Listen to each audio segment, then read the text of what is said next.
As you grow in life, and I'm not talking just about a person's age, you want to experience some of the finer things that the world has to offer. For instance, back when I was at college, going to a McDonald's or a cafe was something cool, was something I wanted to do. But over the years, my tastes have evolved, and now I want to go to a fine dining restaurant. Similarly, a person's tastes in cars do evolve as well. So if somebody started off with a hatchback early on in his career, he probably would have moved on to a compact SUV over the years or a sedan, and then maybe onto something bigger, something grander, something with more than 5 seats to take his family out in great comfort. And that is exactly what Hyundai is trying to do with the Alcazar.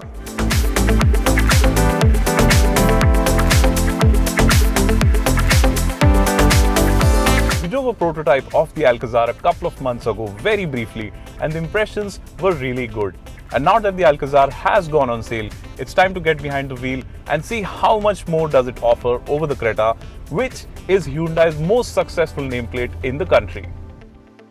First things first, the Alcazar does look more premium, something you can make out at first glance itself. I like the grille a lot more than the Creta's, as the shape is squarer and also has a better visual impact thanks to its bolder elements. The grille also gets a different finish that Hyundai calls dark chrome, and this helps in distinguishing the Alcazar from the Creta further. I also like how Hyundai has differentiated the headlamp design in a way that it is visible to the naked eye immediately by looking classier than the Creta's. Hyundai has clearly put in lots of efforts in ensuring there's a visual distinction between the two SUVs despite the obvious similarities in design.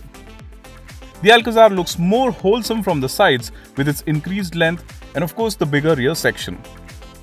The Alcazar also runs on 18-inch wheels that are an inch larger than the Creta's and add to its stance nicely, along with the side steps that make for more convenient ingress and egress. The rear end is very different looking from the Creta's again and will have a more universal appeal than the Creta's rear, just like the front end.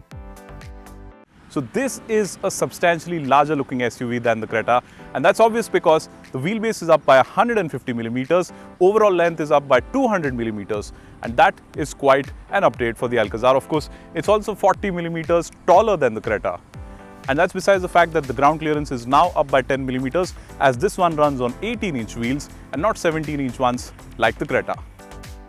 Hyundai has tried to offer a more premium vibe inside the Alcazar, and that's kind of obvious because this one sits above the Creta. And the more premium vibe is very obvious right from the moment you step into the cabin.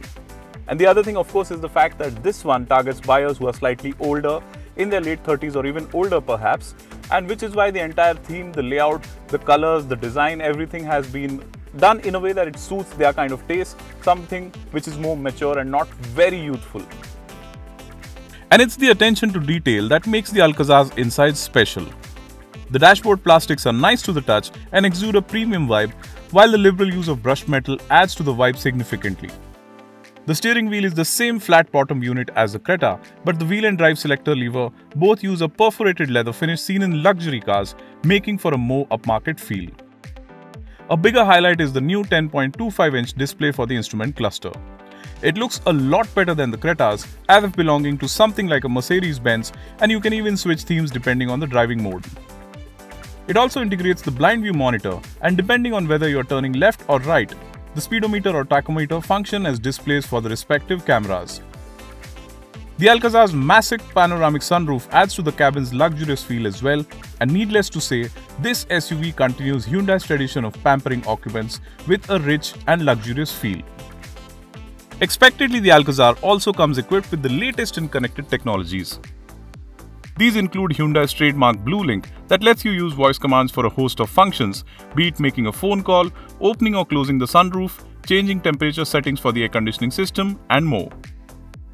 Like the Creta, you can also start or stop the engine remotely or pre-cool the cabin before you get to the car, all via the BlueLink smartphone app.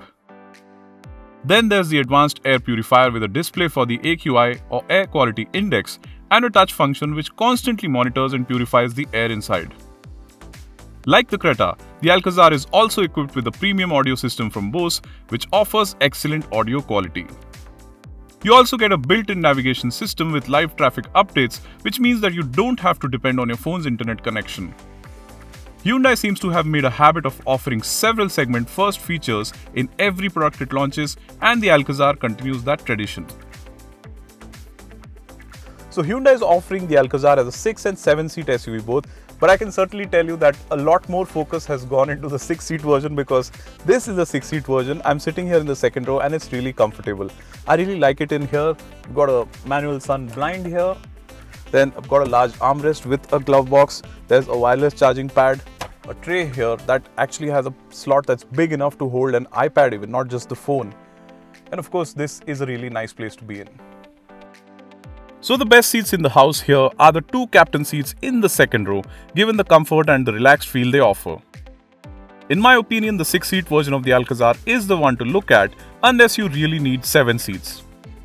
Hyundai is clear that the Alcazar is aimed at businessmen and corporate executives who like to be driven around rather than drive themselves, and the second row is well suited for the job. Now getting into the third row is quite easy. You simply flip this down with a single touch, tumbles over, and you hop in. And well, the space is pretty reasonable. In fact, I wouldn't mind sitting here for a short road trip. But more importantly, you get 2 USB ports along with dedicated blower control. And that means that your kids are really not going to mind sitting here for a while. The Alcazar boasts the longest wheelbase in its segment. And besides the roomier cabin for occupants, this also translates to more luggage space. This has also been made possible thanks to the straighter tailgate besides the increased rear overhang. So while boot volume with all 3 rows is 180 litres, you can flip the third and second row seats down depending on your requirement and make enough space for 2 people to sleep inside comfortably.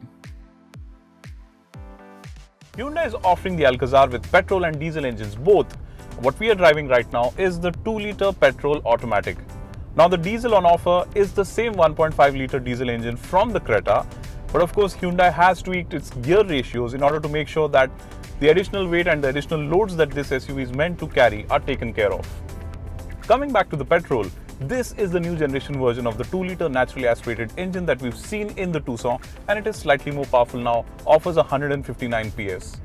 But more importantly, the engine is smoother and more refined now, and the automatic gets a set of paddle shifters as well. The 2-litre petrol engine feels more refined in its latest guise, and Hyundai claims it will be slightly more fuel efficient as well. The engine is quick to build revs and feels linear in terms of power delivery, adding to the SUV's likable manners. This also helps the Alcazar mask its speeds well. Overall drivability at slow speeds is good too, besides which the gearbox is pretty intuitive in eco and comfort modes when it comes to selecting the right gear depending on your throttle inputs. And given the impressive engine performance, I would not be surprised if the Alcazar turns out to be the quickest accelerating petrol SUV in its segment. It's interesting to see how Hyundai has improved the dynamics of its cars over the years, and the Alcazar is yet another example. It feels composed at highway speeds and offers a confident feel from behind the wheel for what effectively is more of a comfortable family SUV. As compared to the Creta, the chassis and suspension have been beefed up to take care of the additional loads besides the increased vehicle weight itself. And the result of all this engineering is an SUV that's nice to drive whether you're driving alone or with family and its belongings. The electrically assisted steering weighs up nicely at highway speeds, though I wish it was a little more communicative. The overall ride quality is impressive as well, as the Alcazar soaks up broken roads and highway undulations well, although with a slightly firm feel all around. However, the firm feel is probably down to the fact that I was alone in the Alcazar throughout a test drive, and I am confident the ride quality will be even better with a full house. Prices for the Alcazar begin from about 16.3 lakh and go up to about 20 lakh rupees ex-showroom. These are introductory and will be revised in the near future. But even when that happens, that cannot take away the fact that the Alcazar is a very well packaged SUV. And I say that because even the base variant here gets a lot of kit, a lot of equipment, including that panoramic sunroof. Overall, the Alcazar really has a lot going for it, be it that exterior design. I think it looks better than the Creta. And of course, then there's the interiors, which feel so premium and are kitted out with a lot of equipment. Overall, this is a very interesting proposition, and I must really say that Hyundai might be new to the 6 or 7 seat SUV arena, but it has come really well prepared.